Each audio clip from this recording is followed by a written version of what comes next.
Hi, everybody, and welcome to another episode of HSP TV. Today, my guest is going to be Rachel Friendman, and as always, I am your host, Barbara. And today we are going to talk about the healing powers of your body with fancy word called somatic for HSPs. So I've been looking forward to talking to you about this, Rachel, because I know what somatics is, but a lot of people don't know what it is. And I think a lot of people are also not really aware of exactly how amazing their body is and what it can heal. So I think this is going to be an extremely valuable topic. So thank you for being here and talking to me about this topic tonight. Yeah, no, thank you so much for having me. I love talking about the magical powers of our body. Yes. I love talking about it too, because I was one of those people who didn't know how my body could heal. Everybody knows that when you fall down and you're bleeding, it scabs over, that's an example of how your body can heal stuff.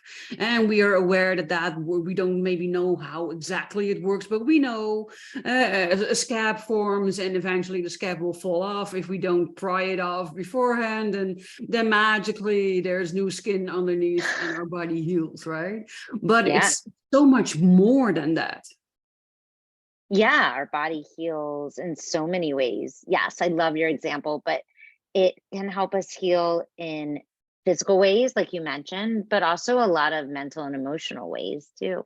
Yes, I love that. And I think that especially this last part, the mental and the emotional part, is fairly unknown to a lot of people.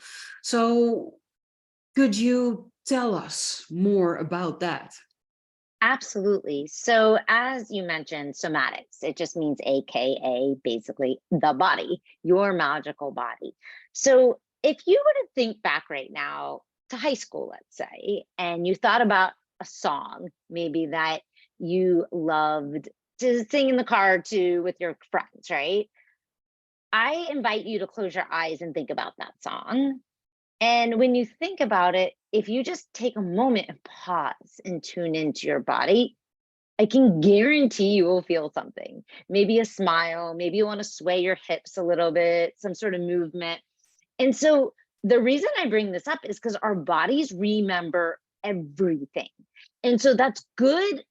And I don't like to use the word bad, but it's important to know because Mhm. that means that every experience that we've had in our life is imprinted in our bodies. It lives in our bodies. The memory stays with us somewhere inside of us. And so that means that so often things, especially as adults, that were showing up in our life, I like to say manifesting in our 3D world, are actually just parts of ourselves from childhood, parts of us that still need emotional integration. So, meaning that and not just childhood, like, I mean, it can be even just a few years ago, right? But Mhm. because your body doesn't forget, that means that the body holds on to a lot of wisdom that so many people aren't tapping into because, like you said, we're just not aware. We're not aware. We know that our body scabs up when we get a boo boo, right? And we get new skin. But unfortunately, we're not taught at a young age that that same sort of process works for our mental body, our emotional body, and our energetic body. And Mhm. so when we learn to actually tune in and listen to what our body is trying to communicate, then we can actually use that for us instead of against ourselves. So let me just give you an example. So often people will come and let's just say someone's experiencing anxiety. When you can learn to tune into that anxiety and not see that anxiety as a problem, which is what we've all been taught, Mhm. having anxiety is a problem. And when we instead hear, okay, I feel my heart racing, maybe, or I feel this tightness and this tension. And we can start to feel into that. I can't tell you what it is for each person, but there is a message there. There is a seed there that needs to be watered. And once it's watered, it starts to blossom and it unfolds. And Mhm. that's where there's wisdom that we can start to tune into. And so often I think people think, I want to make this go away. I want to make this discomfort go away. But actually, what we're trying to make go away is often a piece of us that we need to strengthen, that we might even need more of, that we're trying to resist and fight against. So it's a very kind of different, sorry, I think someone just came to the door. It's a very different approach to healing when we go through the body as a source of wisdom versus as something that we see as broken and needing to be fixed. So the body holds the memories, it holds the experience. And like I said, that means that sometimes there's parts of us that we need to learn more about, understand better. Sometimes we need to go back and give those parts more love and compassion and kindness. I mean, it's different for each person. Yeah, I absolutely agree with you. And there are a couple of things happening when we think, oh, I need to get rid of it. We are basically inviting more of that into our lives because we are focusing on the pain and on the problem or on the results of feeling anxiety. And by focusing on that, the law of attraction starts working, and we're actually inviting more of the things to feel anxious about into our life if we stick with the anxious anxiety. But it happens for all of these things.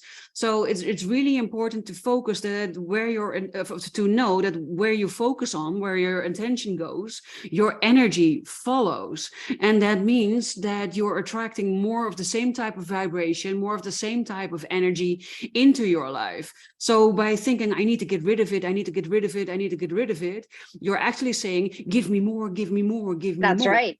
That's right. And this is kind of like the opposite. It's like saying, let's not focus on getting rid of it. Yes. Right? We don't get rid of our arm when it's broken. If you break your arm, you put a cast on it, and then you give it time to heal and it strengthens, and you take that cast off. But it's so interesting when we think of a lot of emotional struggles, mental problems, we think, I need to get rid of this thing. But it's also because of the societal stigma that's 100%. Right? Of course, 100%. I remember that when I was in my burnout, my colleagues couldn't understand how I could go walking in the woods, but could not come to work. Because I was overwhelmed, I was exhausted, and being in nature with the tranquility and the energy there. And it took me a long time because I was going very slow, because I was very low in my energy. But it did do good to me while going to work, depleted my energy even more. While if I had a broken leg and it was in a cast, then they would think, oh yeah, of course you're not coming to work because you cannot drive a car with a broken leg. So there's a lot of stigma from our society on these types of things, especially when they are not tangible, when we cannot see them, when we cannot touch them. The other part is, of course, what I like to call the bullshit rules of society about the way things are supposed to be. And when you're anxious, especially here in our Western world, you take something that calms you. Like so it's only symptomatic that we look at things, and oftentimes we get a pill for most of the things that trouble us, because then we are no longer bothered by it, instead of diving into it and finding out why we are anxious. And I can imagine the people that are watching and listening today are thinking, yeah, but how do I find out why I'm feeling anxious, right? If my first instinct is basically to run away from it or to deny it from being there, how do I then talk to it? How do I find out why this is happening? Yeah, and I would say that the step one is just learning to start to tune inward, right? Learning to start to listen to what is maybe your body. What is the message inside your body? And someone might be, well, my body doesn't talk to me, but your body actually does. When you slow down, when you quiet the mind a little bit, doesn't even take a lot, just a little bit, your body actually will start to talk to you, meaning whether that's tightness, whether that's a pulling sensation, whether it's a flutter. But those sensations that we experience in our body actually have deep wisdom that lives within them. Hmm. Exactly. And to access that wisdom, the only thing that you actually need to do is just to sit down somewhere, preferably in a space where you will not be disturbed. And then you start by going inward, and you go inward by just focusing all of your attention on your breathing. And just start following your breath, going in when you breathe in, following your breath when it goes out, and then start thinking about the thing that you were thinking about when you felt the anxiety, so that you can connect with your body and can start feeling like, oh, I'm feeling this pressure in my chest. And then you just focus on that pressure. And the only thing is that you're doing is just having this loving focus on this pressure. And every time your mind wanders, you get it back and you refocus on this pressure from a loving intention space. And then when you do this long enough, eventually thoughts will start coming up with why you're feeling this pressure, or what it is that is giving you anxiety when you don't exactly need it, or know what it is about. Yeah, there's a lot of wisdom inside the bodies, and there's different ways we can go and access that wisdom, as you mentioned, and being able to start to actually have a relationship and communicate with it, getting to know it. One of the methods we use in the somatic coach school is actually going into the body and amplifying it, because that's actually what we do anyway, right? When you ignore something, for example, if you were to get that scratch and not clean it off, what would happen? It would probably get worse. It might even get infected. Yes. And we just speed up the process. We amplify it. We keep amplifying it. And then sometimes we add some weirdish things to some people, but movement and noise. And as we explore with these different things, they don't often make a lot of conscious sense, but they always take us on a journey to a place where we start to understand. And like I said, we build this relationship with ourselves, this really powerful relationship with ourselves, where we can start to tune in and we can start to take that. And again, it's not necessarily to get rid of. I find most often we're not wanting to actually get rid of it. It's the parts of us that have been silenced or stifled or shamed. And we're unshaming these parts so they can have a voice. And once they have a voice, it's really fascinating and amazing sometimes what comes out. It very much will even surprise people often that, wait, what?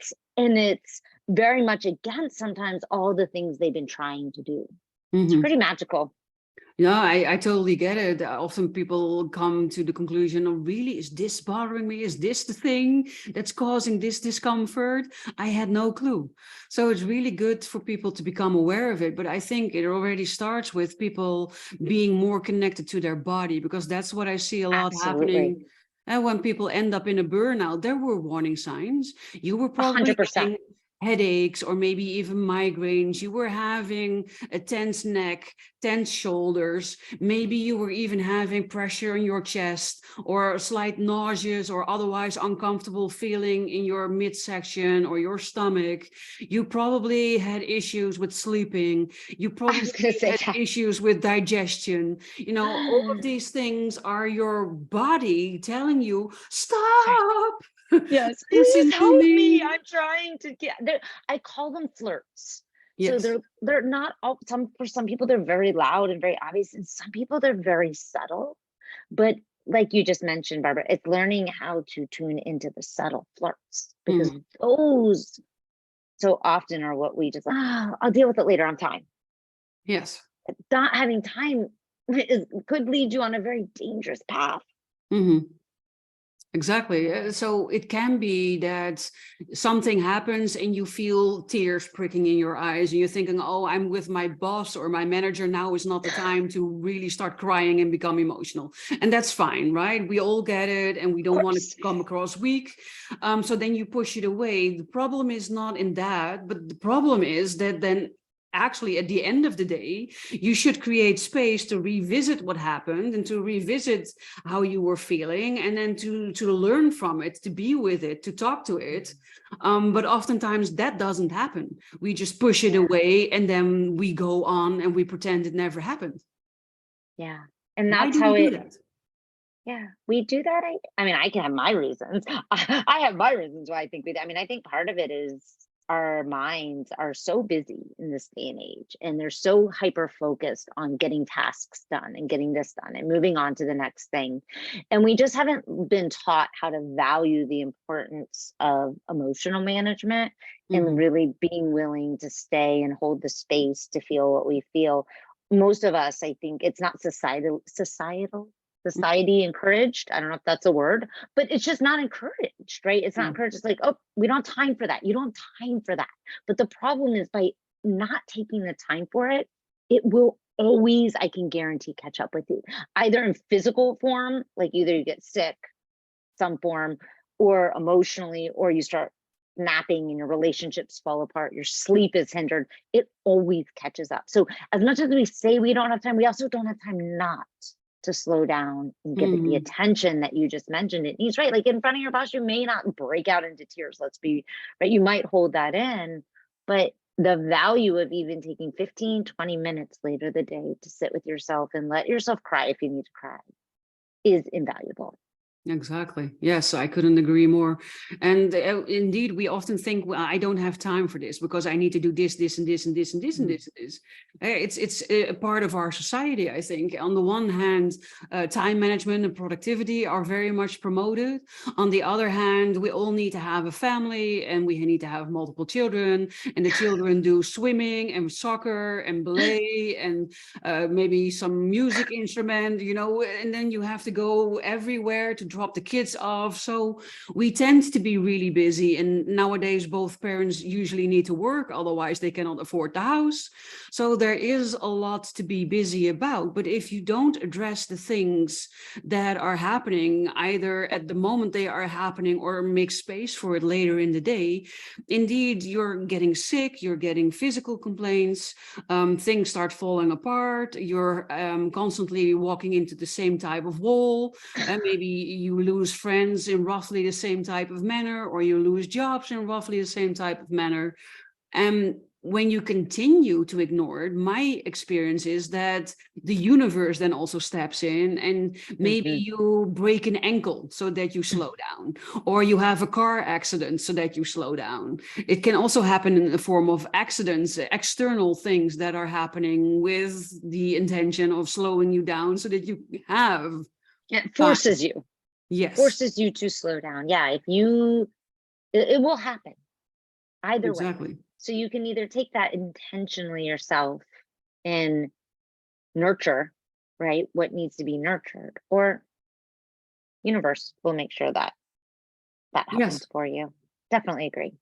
exactly. So then you will have to make time, and that time will, we can guarantee, I think, be at least Almost is always twice, three longer. times, four times longer than the initial time would have Exactly. been. 100%. I was about to say that. Like it's also not on your timeline anymore. No, exactly. So there are a lot of factors that play into the things that you're feeling, and the healing powers of your body. So I think by now, for everybody that's watching and listening, it should be very clear how you can recognize when you need to pay more attention to your body. But how can we then further help our body to heal? Yeah, I think there's a couple ways. I think, number one is, like you mentioned, it is slowing down and giving yourself that time in that space, right, to heal, right? I think that's number one, right? Number one, actually, I'm going to go back. I'm going to say number one is start to listen to those flirts. Yes. Start to listen to the signals, the signs, wait a minute, is everything, do I need to slow down? Is my body giving me signals? And then number two is noticing, oh, that was a really tough day. I need to take some time to sit with that. And then once you sit with it, it's starting to learn to listen to it. start to develop a relationship with it, understand it, and take the time to almost treat it like a relationship you would treat with your children or your partner.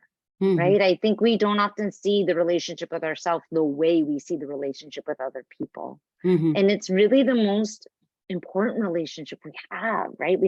It's the one relationship, I'm sorry, you're not going to escape on this planet.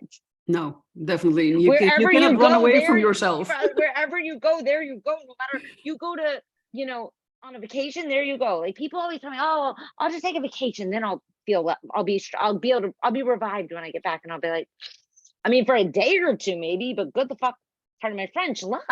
Because Yes. you're still there, and everything that was there before is going to still be there. So we've got to learn, sit with it, have a relationship with it. I don't even want to say, oh, it's not even just understand it, but it's really build this relationship.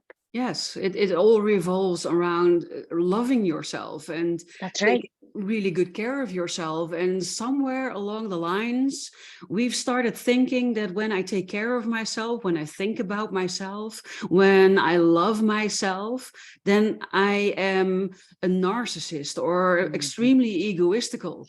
And that's something that most of us really want to shy away from. So the result is that we are not taking care of ourselves. And especially when you're highly sensitive or an empath, we're always there for other people, but seldomly are we there for ourselves. And that comes at a cost. Sooner or later, you will experience the cost.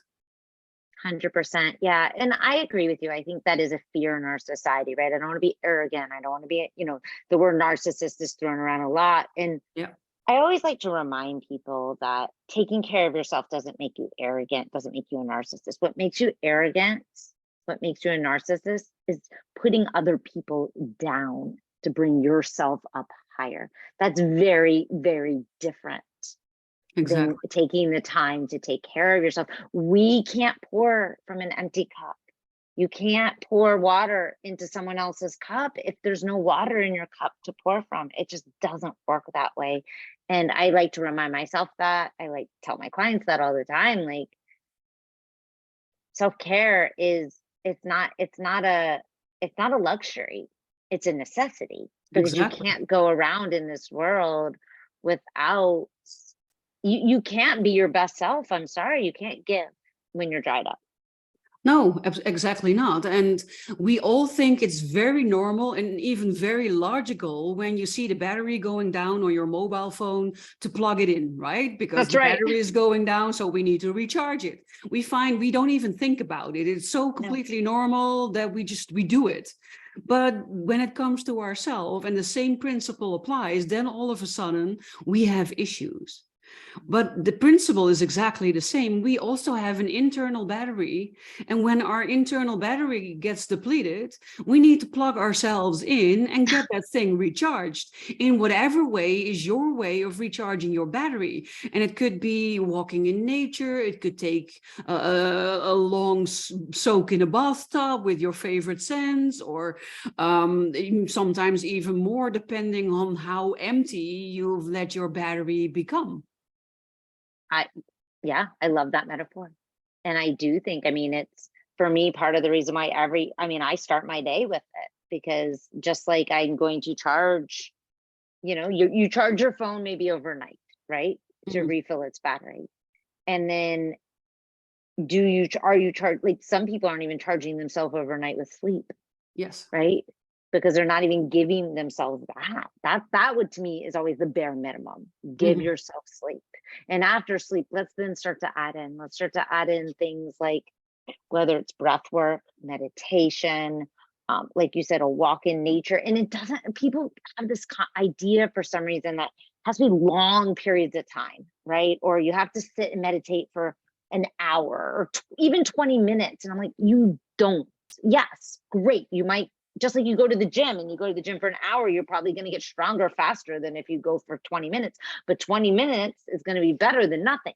And the same things with meditation, right? Like, so many people are afraid of it. And I always want to say, sitting there with your body and building that intimacy, even if it's for 5 minutes, it's so much better than nothing. But there are also a lot of misconceptions about all of these things, and like you already mentioned. And meditation is nothing more than just following your breath inwards. And you don't have to sit cross-legged on some Nope. sort of round pillow. Nope. No, you can just do it anywhere. I did it right here in my chair earlier today. I had a break. I had 15 minutes, closed my eyes. I don't have any special app I use. I turn on my timer, my alarm, it goes off in 15 minutes. Exactly. A lot of my clients, I teach them that you can do it whenever you go to the toilet. That's right. So that's a perfect thing when you're working for the boss and you don't want your coworkers to look strangely at you or complain that you're not doing something, because God forbid you would take 5 minutes for yourself. And so everybody accepts that you are a human being that needs to use the toilet. So then go to the toilet, and just every time that you are there, meditate for a couple of minutes, just follow your breathing. And that already does so many things. And it's about discovering what works for you and how it works best for you. And that's just a matter of trying out a lot of things, or talking to a lot of people who can give you ideas. And yeah, I am like you. I replenish myself while sleeping. So sleeping enough, especially for sensitive people, is very important. For most highly sensitive people, that means that they need 9 hours of uninterrupted sleep, which most people do not get. Most people do not give themselves that. Exactly. And if you don't get that, then you need to replenish your battery in different ways. So I sleep without an alarm clock until my body is done with sleeping. And then I get up and I do 10 minutes of yoga. I do 5 minutes of meditation. And then if I have more time, I go for a walk in nature. And most mornings are mine because I like to take hold or take charge of my day and determine how I'm going to live my day and how I'm going to feel in my day. So I usually go walking for 1.5 hours in the woods because I like to. Yeah. It's beautiful. Yeah, so it's Important. about So important for our nervous system too. yes, and it does on a lot of different levels. It does a lot of different good. And sometimes when I feel that I've already replenished my energy, I can also use the time to listen to an audiobook. Just still enjoying nature, but at the same time also educating my mind. And I love the combination, and I listen to my body in the sense of determining what of these options it's going to be for that specific day. Yeah. And I would say on that note too, it's like I hear the opposite side too of people who are pushing their bodies, right, through certain forms. And it's learning to find that yin and yang, as we say in yoga, right? So it's the yin energy is the slowing down, the quieter energy, the more stillness, and the yang energy is the more active. And we need both. And it's learning to find that balance. And if you're only pushing yourself, like going to the gym hardcore for hours, and you're like, yeah, but that's so good for me. Yes. And be mindful, because your body may be telling you, I need a little less. Some people, they need a little more, and some people need a little less. I love that you're saying that, because I actually had this on Saturday. It was beautiful weather here, and before it was not beautiful weather. So a big part of me wanted to go outside, right? Because the sun was finally shining and I wanted to be outside. But the biggest part of me was extremely tired. And when I'm feeling like myself, I have absolutely no issues with going outside and going walking. It happens naturally out of my own volition.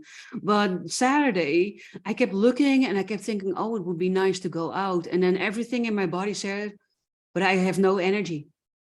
And going outside, it's very hilly where I live. So it requires a lot of energy to walk up the hill. Mostly downhill, you go by yourself, but uphill, it costs a lot of energy. And I just felt in my cells, in my body, I don't have that energy at the moment. So I used to push myself through it because the sun was shining and walking is good for you. Being in nature is good for you. So solely based on my mind and what I believe was good for my body, I pushed myself to go out and to go have my walk. And then I would come home and I was completely drained and exhausted. And that was then it. And now I just listen to my intuition, because I know deep down that if I am in the right energy, I don't even have to think about going outside. I will already be outside because before the thought crosses my mind.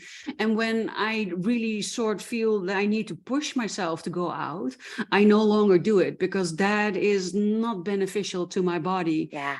And so I did nothing in the sense of going outside. I made sure that I was sitting in front of the window in the sunshine with my book so that I could still look outside and enjoy Sure. the sun and feel the warmth. And Sunday, I was so grateful that I had done that, because Sunday, all of a sudden, I felt energetic again. I felt like myself again. And then I went out for a long walk, which I truly enjoyed. And I came back feeling energized and refreshed. Yeah. Instead of dragging yourself through it, and likely maybe your body was fighting something off and needed the rest. Exactly. And so it's everything is about balance, and everything has yin and yang energy in it, and it's finding the right balance in it. And not a lot of people know that I'm also an acupuncturist. So I've studied traditional Chinese medicine, and yin and yang is obviously a very important part of that. And that's what acupuncture is in the basic. It's restoring the body to a semblance of balance, because nobody is ever perfectly in balance.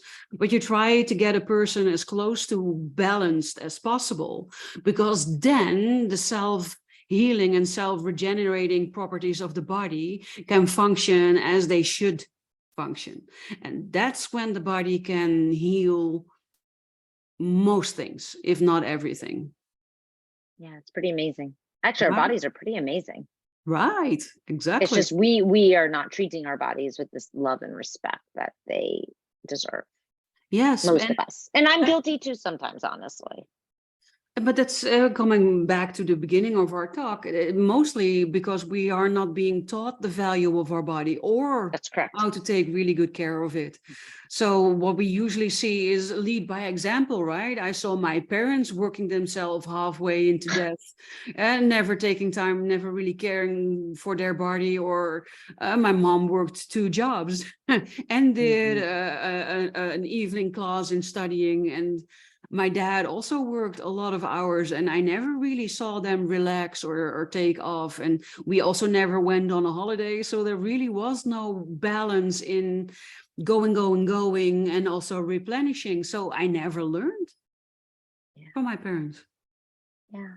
And let's be real, society does not encourage this. No. Still to this day, I call it the busy badge of honor that so many people walk around with. Like almost you get a medal if you're constantly working and always doing and going. And I think as a society, it's our job as healers, it's our job to start to try to change that, I agree. Yes. change that mentality. It's almost like when you ask someone, how are you doing? They say, oh, busy. Like it's a Right. good And it's thing. like it's this award you just got. You just Yeah, won the Nobel Prize because you were busy. exactly. And it's not something to be proud of. And I also have a lot of people who tell me, yeah, but I don't have time to meditate. And then Oh I my God, always whenever say, they say, I'm like, you should meditate then you need to meditate even more. yeah, but that's a quote from Buddha, right? If you don't have Yes, it time for is. meditation, you need to meditate twice as long. Yes. And it's true. Yes, exactly. And there are also a lot of people who think, oh, you just meditation, and I tried it and it's not for me, and why should I? But when you go walking in the woods, that's also a form of meditation, Oh, lots because of you're different forms. surrendering yourself to the rhythm of your walk, to the energy of nature. So there are so many different ways of meditating, or at least reaching the meditative state in your mind. And it's up to you to find the forms that work for you. Yeah. I like to say it's, and if some people tell me, well, that's not like, I'm like, okay, well, then I just want you to start to build intimacy with yourself, which means just being with yourself without all the other distractions of life, which in my opinion is meditating.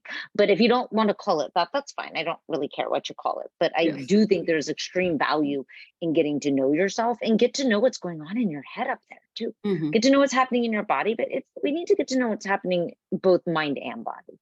They Yes. both are impacting us on very powerful levels. And the easiest way to do that is to get still somewhere. The only way you're going to start to get to know it. I think a lot of people were very much confronted with this in the COVID period, when, Oh, especially when there were the absolutely. lockdowns.